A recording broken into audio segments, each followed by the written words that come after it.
In Soviet Russia, this joke would probably be very offensive, so we're not going to go ahead and follow through on that joke. We're just going to stop it right there and move on with what you clicked on the video for. Please keep watching.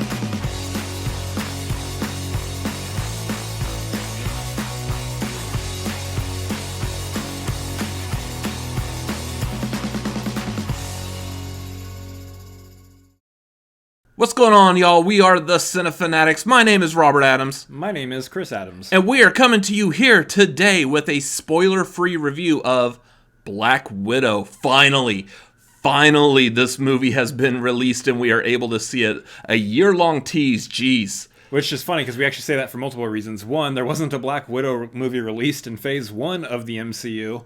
And now there's not a Black Widow movie for an entire year into Phase 4? Now there's no Black Widow at all.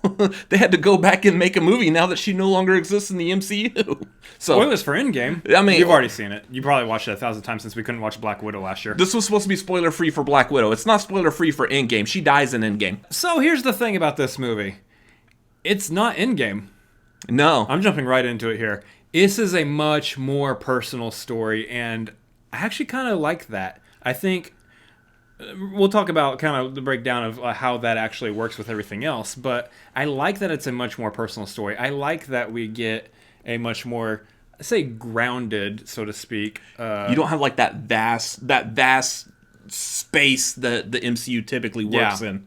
Yeah, where you have like these big, larger-than-life superhero characters who are firing off laser beams and throwing big things around. And huge set pieces. And lightning. And yeah, you don't have all that. You have Black Widow, who, as they even like bring up in the film itself, is a much more grounded Avenger. Mm-hmm. She's not the God of Thunder. She's not a Hulk. She's not an Iron Man or a Captain America. So I think the juxtaposition of where it fell after, say, Endgame.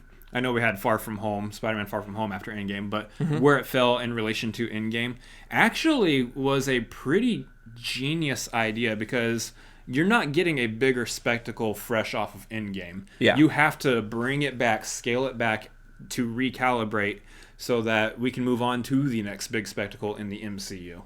Yeah, and so with that, I think what this shows to me, I would say to us, is there's a lot of psychology involved with how these stories are laid out. Mm-hmm. I mean, you had Endgame, which was this massively huge movie, and then coming right off the heels of that, you had Spider-Man Far From Home, which wasn't as big as Endgame, but it was a nice little drop-off. I mean, these movies have to drop back down to a more manageable type of movie. They can't all be Avengers Endgame, otherwise we'd all get bored, and they wouldn't be good.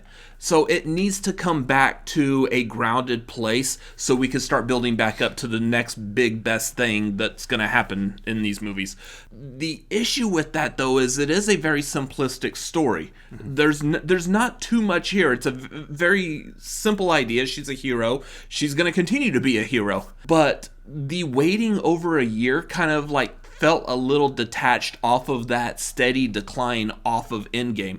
Had this come out when it was supposed to, psychologically we would all be probably more open to it and getting our minds readjusted to what Kevin Feige and everyone in the MCU was wanting us to do. So there's a bit of a detachment there since it's been a year. Now, that being said, there's only so far that you can really hold that against it, because we can't hold too much against anything when we were dealing with a pandemic at that time. Mm-hmm. For that, I try to look at the movie with, let's try to have the fresh eyes we would have had a year ago going into it. I did like this story. I thought it was a really interesting story because it dives into Black Widow's history and her relation to where she came from, how she became who she was, and then obviously you're bringing in her family. Family. Yeah. Her mom and pop and her sister. And Dominic Toretto. He wasn't in that. No, never mind. Wrong family. That was the other movie last... yeah. So I really enjoyed that dynamic because we got to see a different dynamic to Black Widow, to Natasha Romanoff, that we have not seen yet in these other movies. And it's that much more personal, like, she is a human. Now, obviously, I feel like we got a little bit of that in Endgame when she's making herself the peanut butter sandwich and just full on emotional, like 5 years after or whatever. Or After the snap. that's gonna happen to anybody in that given situation. But for this one, you got to see that more dynamic. I'm a human being feeling real feelings, and just what she's up against in this movie and how it relates to her personal story. Yeah. And the personal stories of the Black Widow program and all that, I thought was really, really fascinating.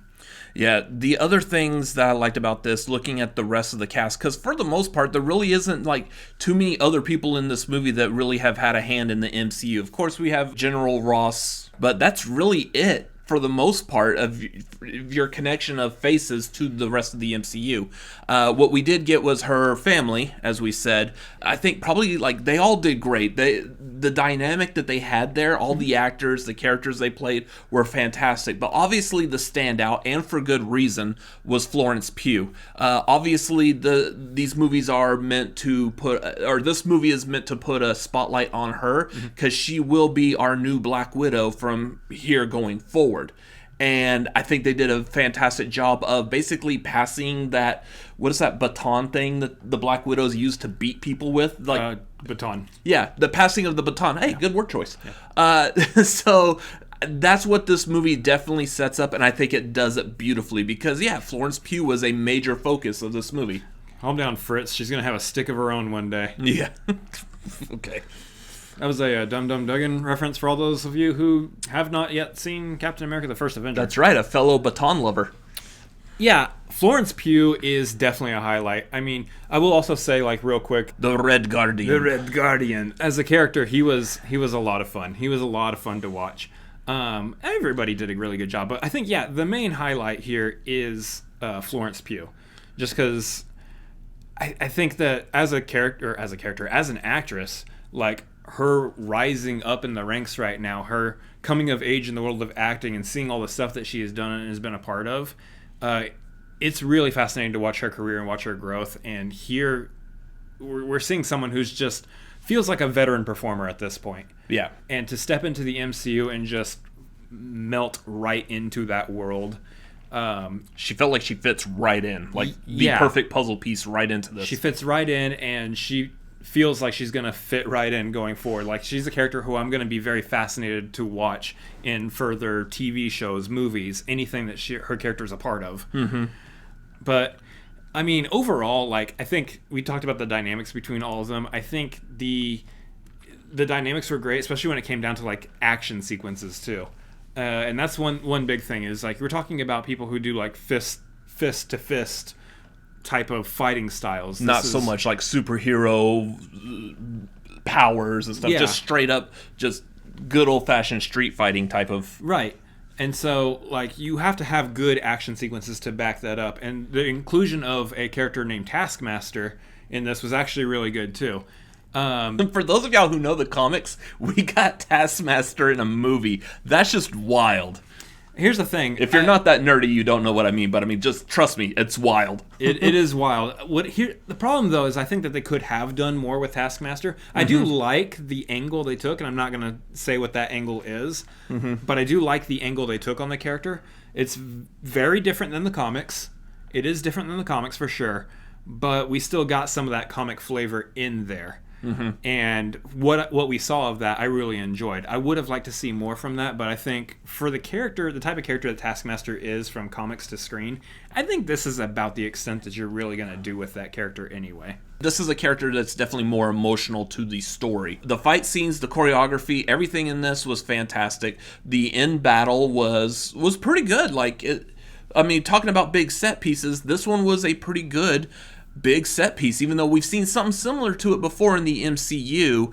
I thought this one had a pretty good dynamic in it, again, going based off of the fact that we're dealing with characters that really don't have superpowers. So I think that's probably, I mean, do you have anything else? I think that's going to wrap up basically our review of it. Yeah, let's get to ranking this. Let's get to ranking this thing.